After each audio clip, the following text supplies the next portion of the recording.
जय हिंद, राम राम। देखो, कई बार तुम लोग कई सारे वीडियोस देखते होगे या फिर टॉपर्स के इंटरव्यू देखते होगे। बहुत सी जगह तुमने ये भी देखा होगा, कोई 2 महीने में तुम्हारे एग्जाम की तैयारी करा देता है। कोई कह देता है कि 15 दिन बचे, बस इतना पढ़ लो सिलेक्शन हो जाएगा। कोई कह देता है दिन के 3 घंटे भी पढ़ के सिलेक्शन हो जाता है।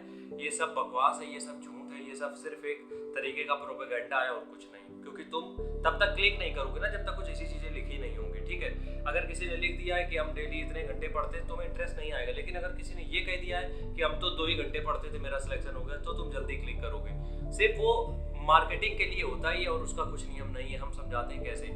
देखो, आज के टाइम पे जब कंपटीशन इतना ज़्यादा है, लोग इतना ज़्यादा पढ़ रहे हैं और सिलेबस हर एक टॉपिक मतलब हर एक वैकेंसी के लिए सिलेबस इतना ज़्यादा है कि अगर तुम ये सोच रहे हो कि तुम सिर्फ पार्ट टाइम में पढ़ाई करके सिलेक्शन ले लोगे तो तुम्हें मिनिमम 6 साल लगेंगे, ये मान के चलो तुम। क्योंकि एक एग्जाम की तैयारी करने के लिए अगर कहीं तुम लोग यूपीएससी पीसीएस लेवल पे चले गए तो उस एग्जाम की तैयारी के लिए आपको डेली बेसिस के मिनिमम 10 घंटे चाहिए ही चाहिए। ये मतलब एक बेसिक रिक्वायरमेंट है किसी भी एग्जाम की कि 10 घंटे आपको देने ही पड़ेंगे। ये यूपीएससी और पीसीएस की बात हम कर रहे हैं। ठीक है, डेली के मिनिमम 10 घंटे आप इसको स्किप कर ही नहीं सकते हो। इस 10 घंटे को आप 9 भी नहीं कर सकते हो।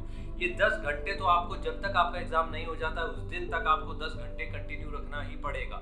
इसीलिए कहा जाता है यूपीएससी का पेपर कठिन नहीं आता है, यूपीएससी का प्रोसेस कठिन है। मतलब कि ये जो 1 साल तक डेली जो चीजें करनी होती है जिसमें बोर भी हो जाते हो, इसको मेंटेन करना ये कठिन है और यही मजबूत तुम्हें बनाता है बड़े प्रेशर को हैंडल करने के लिए।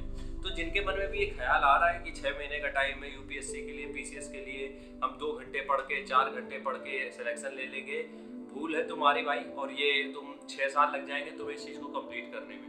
10 घंटे कहे क्यों जाते हैं उसके ऊपर समझ लेते हैं। देखो, पहली बात तो इतने सारे पेपर होते हैं, सबसे पहली चीज इतने सारे पेपर होते हैं। दूसरी चीज, इतने सारे पेपर के अंदर भी बहुत सारा सिलेबस होता है, बहुत सारी सिलेबस की बहुत सारी बुक्स होती हैं, बहुत सारी बुक्स से बहुत सारे नोट्स बनते हैं।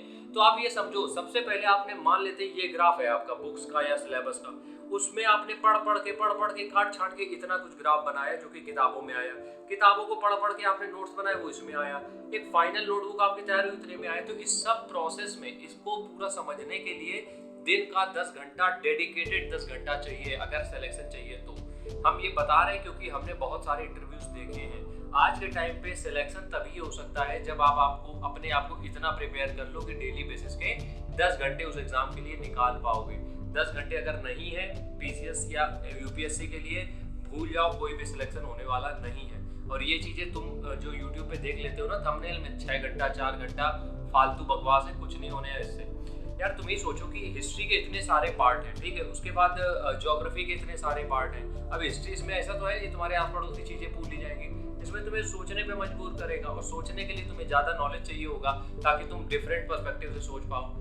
बिल्कुल मिला के कहने का मतलब सिर्फ इतना है कि अगर तुम ये सोच रहे हो कि तुम 2-4-5 घंटा पढ़ के सिलेक्शन ले लोगे, ये तुम्हारी भूल है और ये भूल, ये भ्रम तुम्हारा जल्दी टूटने वाला है। ठीक है, इसलिए मिनिमम 10 घंटा लेके चलो। राम राम, जय।